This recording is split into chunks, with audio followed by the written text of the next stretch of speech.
Welcome to EmpowerU. I'm Amy Stevens. You may have heard Pastor Steve's podcast where we had a conversation about public policy engagement or civic engagement. You know, COVID changed a lot of things in our community, and this is where the road really exploded in membership and where people began to get engaged. And so Pastor Steve came to me and said, hey, would you consider volunteering to help lead this effort? We have all kinds of views in our church, diverse views. And really, how do we make sense of that? How do we move forward? People are exhausted, a lot of people angry, some just trying to raise their kids.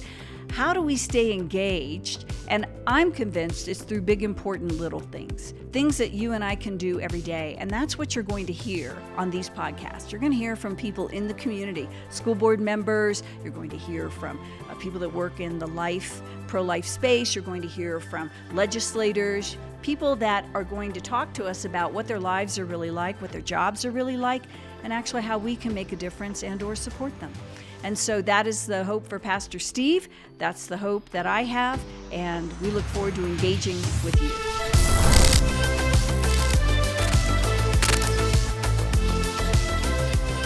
We have a wonderful, accomplished woman that I'm so excited to be speaking with. Lynette Crow-Iverson is a newly elected City Council member here for El Paso County, Colorado Springs, not El Paso County, Colorado Springs. Lynette, I want to welcome you. Thank you. Thank you for being here. Thank you for having me. Now, we've known each other for quite a while, but I'd like you to talk about your original business that you started that boomed and that you recently sold. Sure, happy to. When I first moved to Colorado Springs in the early 90s, I'm a Colorado native. With my late husband, I was a newly registered nurse, and I worked at Memorial Hospital in labor and delivery for about 6 years. And caught more babies than the doctors and kind of discovered I'd rather tell you what to do than you tell me what to do. We had a big joke and laugh about it. But in that mindset, I actually went down the road of opening a medical clinic with a physician in occupational medicine and pain management, and ran that, expanded that, franchised a piece of it, Conspire, the drug compliance program, sold that before COVID, and then sold the medical clinic in April of 2022. So for 23 years, we grew and expanded across the nation. And then instead of taking it easy, you thought you'd just run for city council. I did. I swear, I woke up, I was so happy you won. And then I think one day later, I find out you're mayor pro tem. Now that is good for you. Thank you. Good for you. I love it. Okay, so tell me about that experience, because I don't think people understand enough that we deal with two things when you decide to run for office. What that experience is like to get elected, and then when you get the office, and what happens there. That adjustment, right? That whole transition. And it is a transition, right? So what was it like when you ran for office? What are some of the things that stick out to you that that people asked you and that you didn't really understand, I think, at the time? What surprised you when you ran? Right. So for me, for the last 8 years, I ran campaigns with Mayor Suthers. So I ran 2C, the first one, and I ran PPRTA, and I ran this last top. So I was always behind the scenes. Yeah. So it was easy for me to run campaigns behind the scenes. Right. But then when you run, you're in front of everyone all the time. Everything you say, everything you do, how you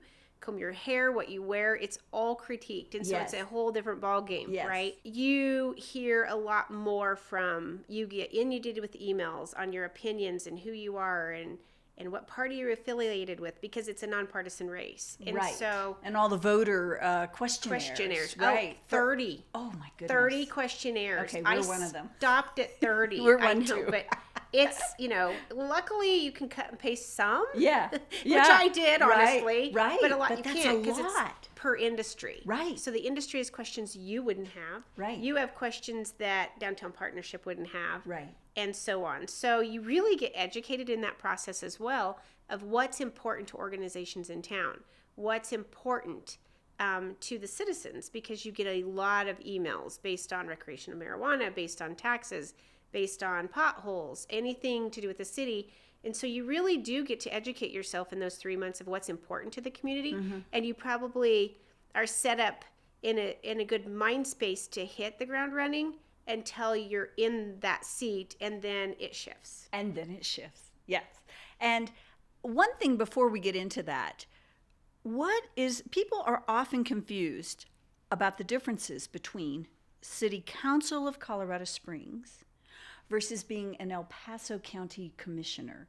So what does a city council person do? What are the issues that city council covers? The city council role is to oversee the budget. So we approve the budget from the mayor's office, first and foremost. That is a very big role of ours every year in October. We will start getting pieces of it now in July. Right. And in October, it has to be solidified. So we oversee the budget of the city and all land use, metro districts, annexation, anything that has to do with land use, which is really a big deal.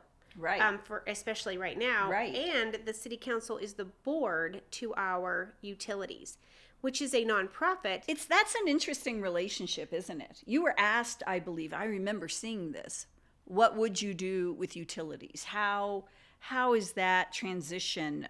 What is that going to look like?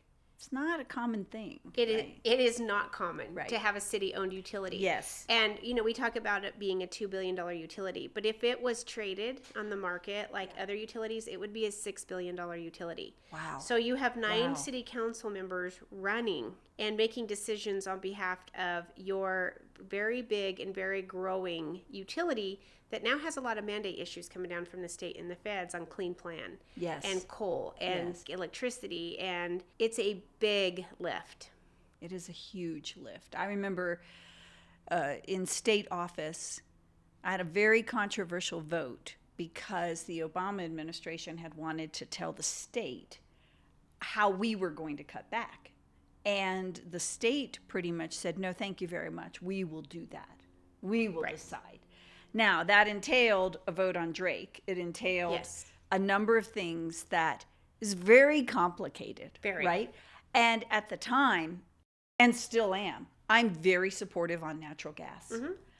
Suddenly, that's a dirty word. Don't know how, when that happened, and suddenly everything's electric, and I'm not letting my conspiracy mind go, but I think there's reasons for that, which are crazy. But these are the issues you're dealing with, Yes. and they affect housing. They affect the cost in housing. They're also going to affect the ratepayer Yes. because we cannot afford to be on electricity. The ratepayer cannot afford it. Building cannot afford it. Housing cannot afford it. We will never have affordable housing. Right. So Such a buzzword. there's a lot Right. at stake with how we react to this. We need to be proactive and not reactive. Yes, I thoroughly agree.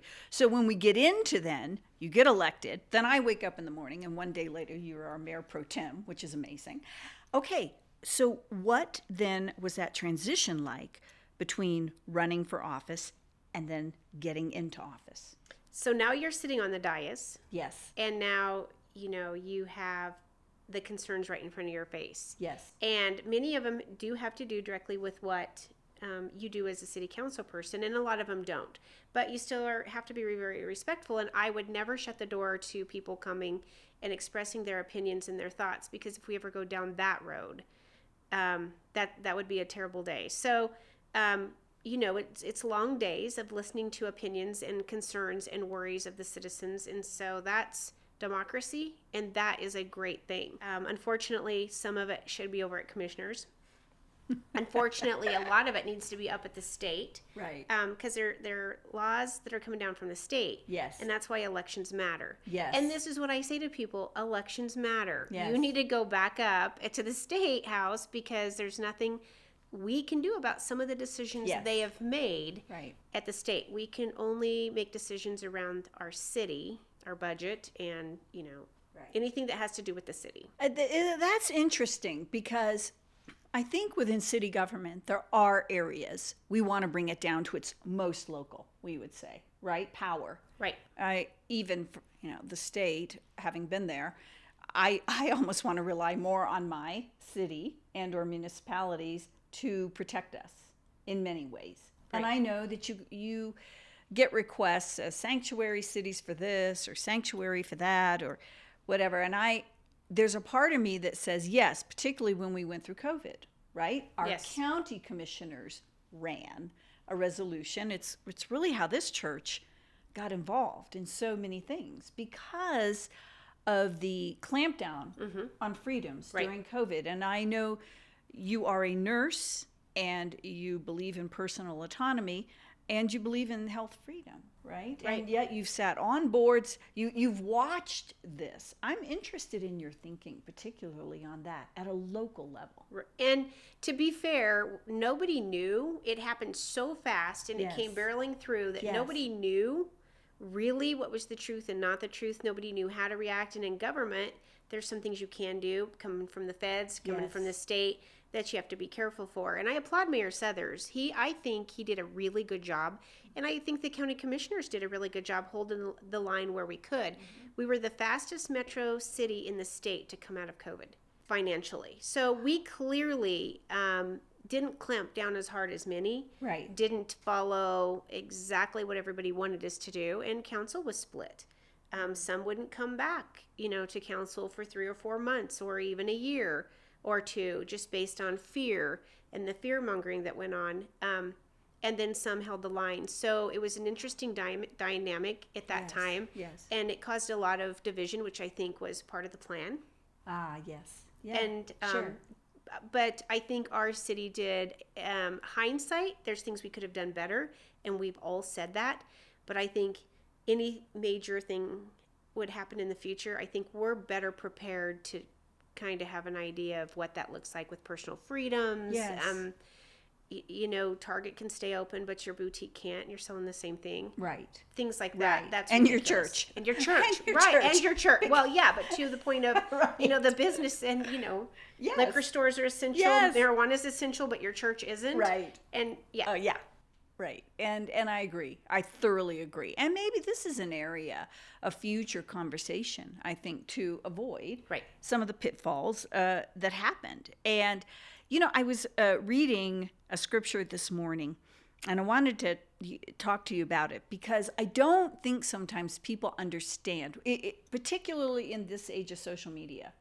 Prior, in the late 90s or whatever, you didn't have as much public scourging, so to speak, right? I mean, but... Well, you didn't have social media. Well, social media, good gracious. But a wonderful, wise friend of yours and mine who just recently passed away would very often, I think, give this, I would call it supportive words, but particularly from the Bible. It says, how joyful you are when you make peace, then you're recognized as a true child of God. How enriched you are when you bear the wounds of being persecuted for doing what is right. For that is when you experience the realm of heaven's kingdom. That is the Passion Bible, which I love, but it's said different ways. But really, when you're persecuted for doing what's right. And we're living in times right now where doing what's right, it comes at quite the cost, right? Absolutely. It comes at such a cost. I viewed the Monument Charter Academy's board meeting last night because they're dealing with the transgender issue, and they're dealing with parents saying, look, we want our kids safe, what policies are going to come from this resolution. Our city's dealing with this. Absolutely. Actually, it just came up at council yesterday, and anyone can go watch the council meeting. In June at the community center, there was a drag show. So Inside Out made a reservation for the community center to hold an event. And the event was a drag show where they had a male in drag show, exposed butt, parading up and down an aisle or like a runway, whatnot. Was it for children? There were children. There were very small children. There were families there, very small children there. And I sat on the dais and listened to this, and I just kept thinking, when my children were small in the summer, we were encouraged to go find all the children in the neighborhood and ask them to go to Vacation Bible School. Right. And those were the things that were important to parents and children then. And they would go to church, and they would sing songs, and they would do camp, and they would have fun, and they would learn about Jesus. And here we are now taking our children to drag shows. The reason it came to city is because it was in a city-owned building. Okay. And that's what our taxpayers' dollars are going to. And I believe the majority, if not all of my constituents, would not think that's a good use of dollars when we are putting that stuff in children's minds. Right, the sexualization of children. Right. Yes. And so you can go watch it, and the CEO of Inside Out, verbalize that it's no different than watching a gymnast. It's no different than going to the swimming pool. But the swimming pool, children are there having fun. The intent of swimming is family, clean, fun, activity, exercise. Right. It's water. That's what you do in the summer. That's the intent of swimming. No different than swimming. The intent of a drag queen show is sexualizing children. That's right. Wow. So again, you're sitting at the dais and you're listening to this, right? And it's hard. I've had some issues where you're very right that you're watched all the time. You really are in a glass bowl because you have cameras pointing down. You have cameras actually at every angle. As I've watched. Same in the house, right? But I have to tell you, I have to watch myself in terms of rolling my eyes. In fact, one reporter, my favorite, Lynn Bartles, would come to me and say, "You rolled your eyes."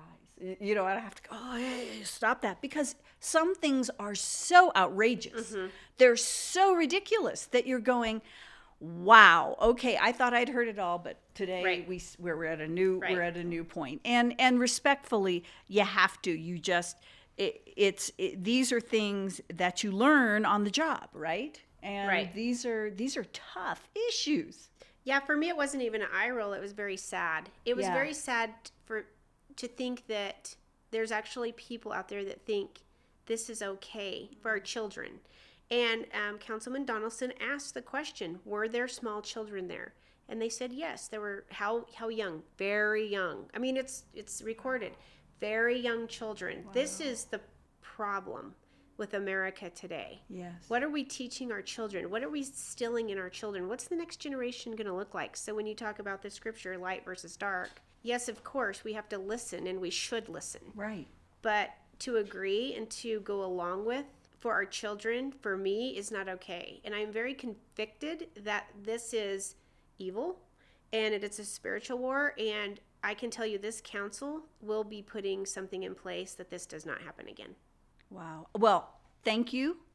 Thank God for you. I couldn't agree more. I watched last night as Monument dealt with this and put some principles in place on modesty, on child privacy, and parents had really thoughtful questions. It really was, I thought, just such a well done meeting. Now, are they going to fight over the policies that come out?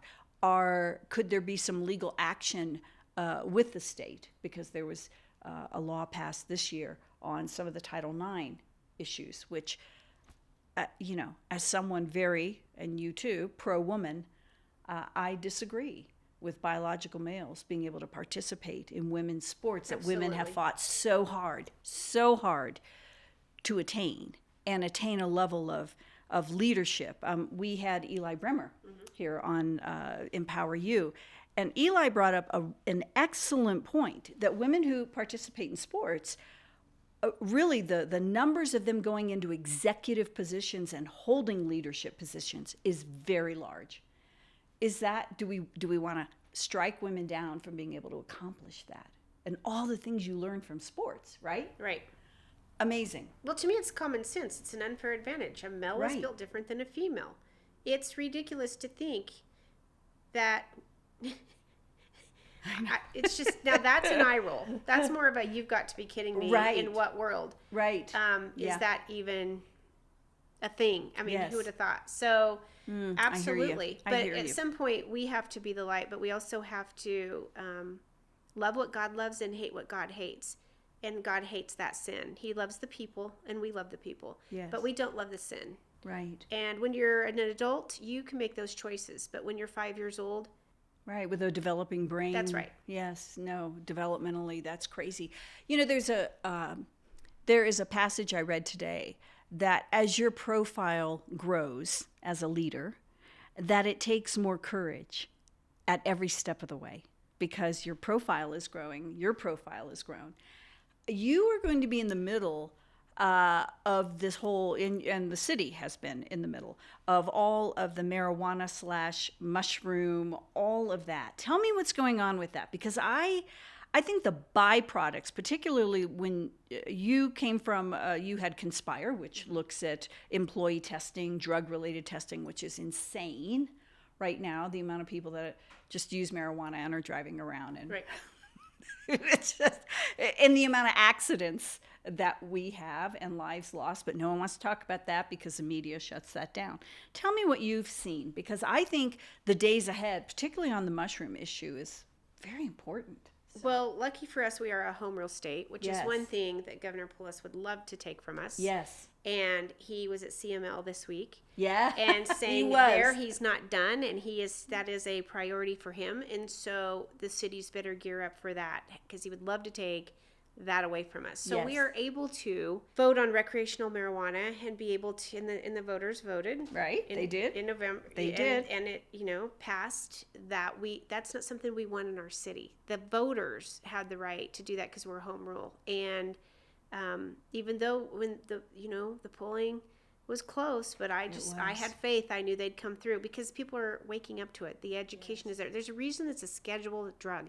It's still a federally illegal drug. Right. It's still federally illegal because it's under that schedule that it causes harm, especially in a maturing brain. Yes.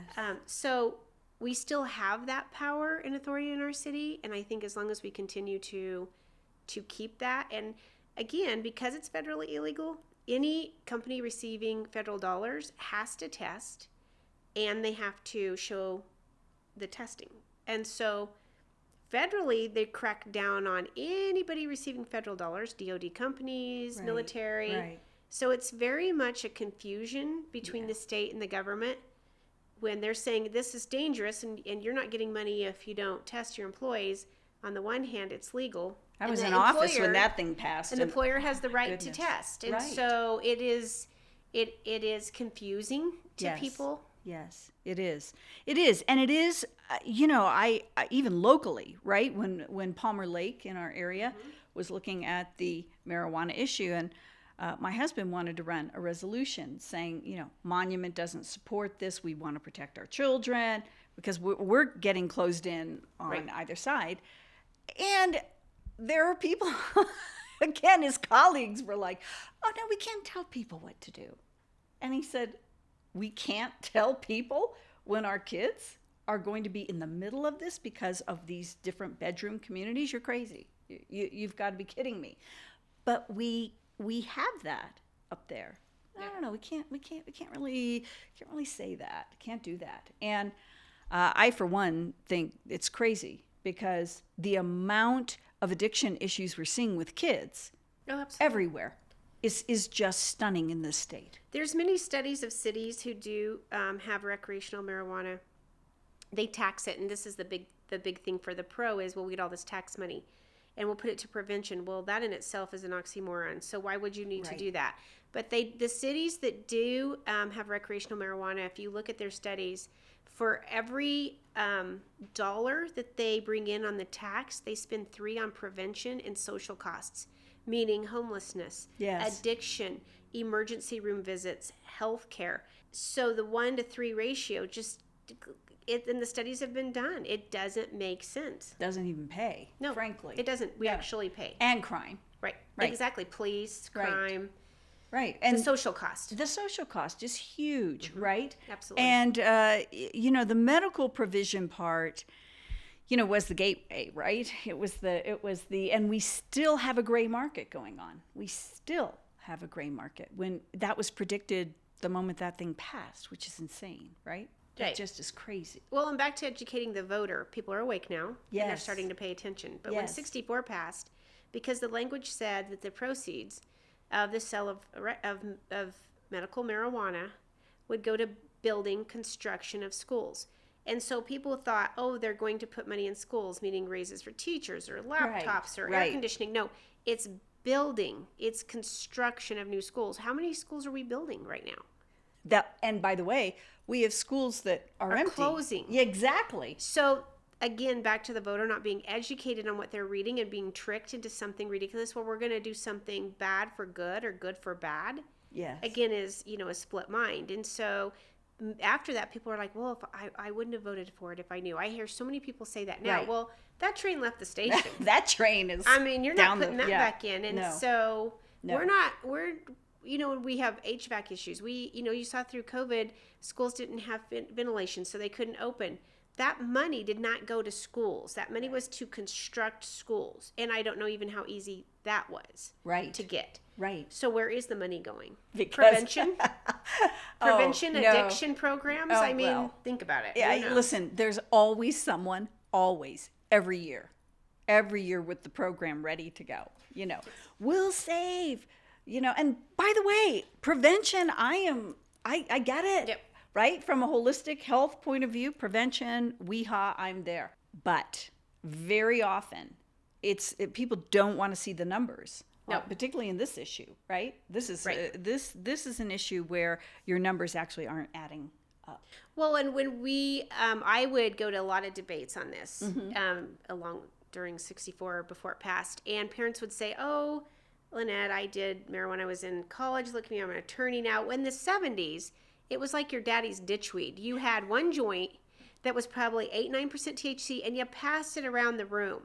We are genetically modifying those plants to be 60 to 80% THC.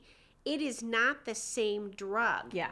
This is not your dad's kids, marijuana. That's no. right. It's not ditchweed that they talked about. Right. It is a very strong, potent gummy worm. And it's like in a worm, in a cookie, in a candy, in food. You can get Pot-Tarts. Right. Like Pop-Tarts. No, You can get Pot-Tarts. So it's not just that.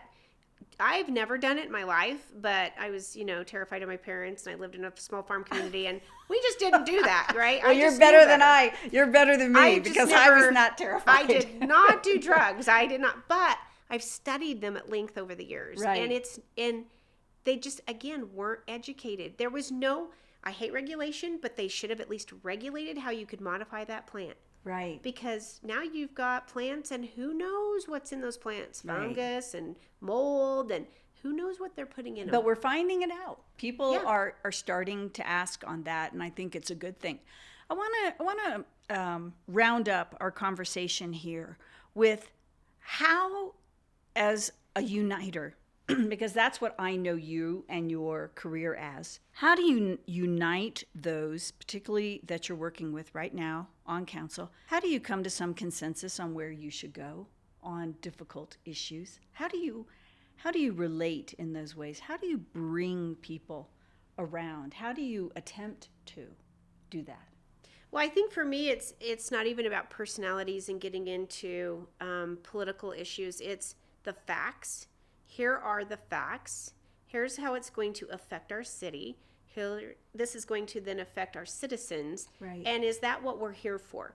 You can have an opinion one way or the other. You can be pro this all you want. That's fine what you do in your personal life. But as, an elected official of the city, our job is to take care of the city, not to take care of anything else except for the city assets and the citizens. And so I just come with facts. I just come down to the facts, and how is that going to affect? What's the outcome of this decision going to be on our citizens?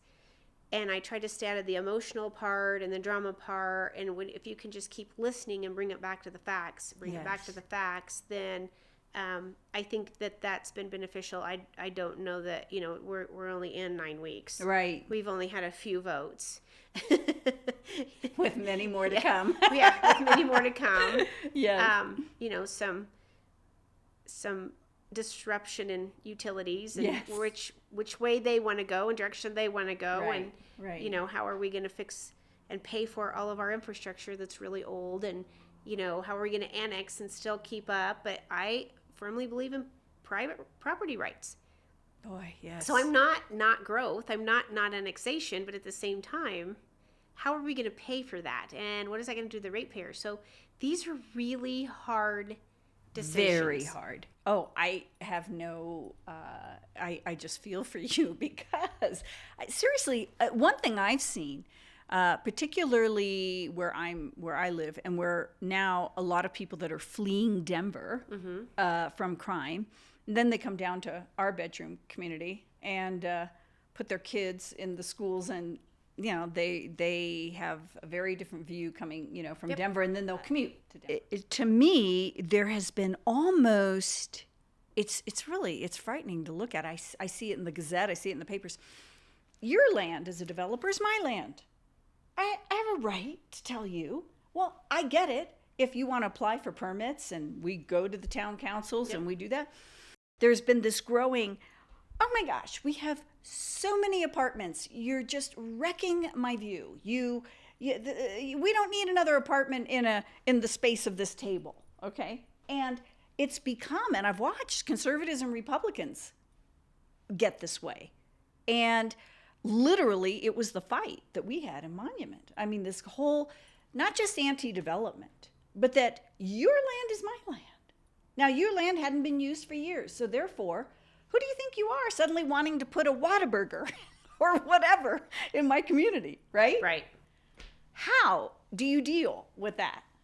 I mean, I'm going to tell you, it's been a fight. It has been, we have well-meaning people who are like, yeah, I don't want that. I don't want this here. I don't want that. It's your planning commission, right? It's your planning commission. Right. And we have to rely on the experts of our planning commission to do their due diligence. Yes. That's their job. And then they bring it forth to council, and then we review all the public process. We review the planning commission. We listen to the developer. That's our job, is to make sure that it's all packaged up before it gets to us. I don't really pay attention to it until it gets to us, because I don't want to have any opinion on any piece of it until it gets to me. Right. So that I'm getting just the information I need. And it is hard because I call them growing pains. Our parks are loved to death, which is why, through COVID, that's what we had. Right. So thank goodness we had it. So there's some assets that Colorado Springs has that many people want now. They're fleeing from other states. Yeah. And they're coming here, and they're bringing their ideas and their ideologies, and they're bringing, that here. Having said that, we have a plan for the city to grow. We have Plan COS. We've put these things in place. Now we've got Annex COS, and we've got the HBA that is very smart people. Home Builder Association. On how to grow wisely. Right. We're not going to not grow. Right. That isn't possible. No, not with the amount of people moving here. No, and look at the military. Many of them come back and retire here. They're in my area. Right. Been the case. That's not new. No. And do we want to put walls up and stop people from going and limit our taxes and limit what we can do? We don't want to do that either. But we have to grow smart. Yes, very good, very good. So in closing, I want to ask you, what can we do to support you? What supports you in a city council position? I'm a citizen. I'm not in office anymore. Well, first and foremost, just prayer for every single city council member, because they're all feeling it as much as I am, and they're all getting their district. People are getting district stuff.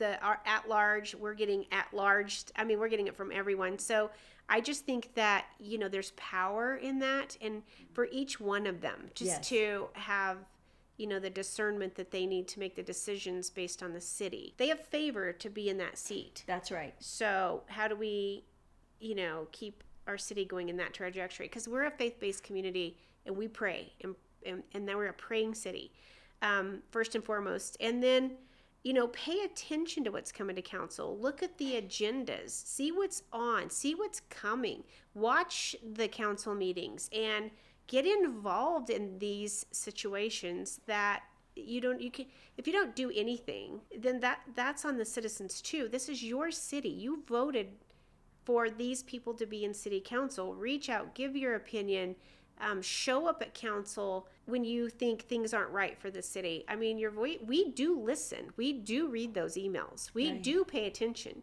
If it's something we can do as a city council person, we do check into it. I love it. Because I know you do. Yeah. I do believe we all have some wonderful people now on council. I'm very impressed. Yeah. I think there is a lot that can be accomplished. And I'm thrilled that a person of faith is on council and someone who is attentive, and that's you. And I am praying for your leadership because we need just so many, I think, courageous and wise people in this hour. And I view you as that. I just want to thank you for being on EmpowerU. You heard it here. Please pray. Pray for our council people. Pray for the city. Pray for the mayor. Pray because it's important. And frankly, quality people like Councilwoman Crow-Iverson make Colorado Springs better. So, thank you very much.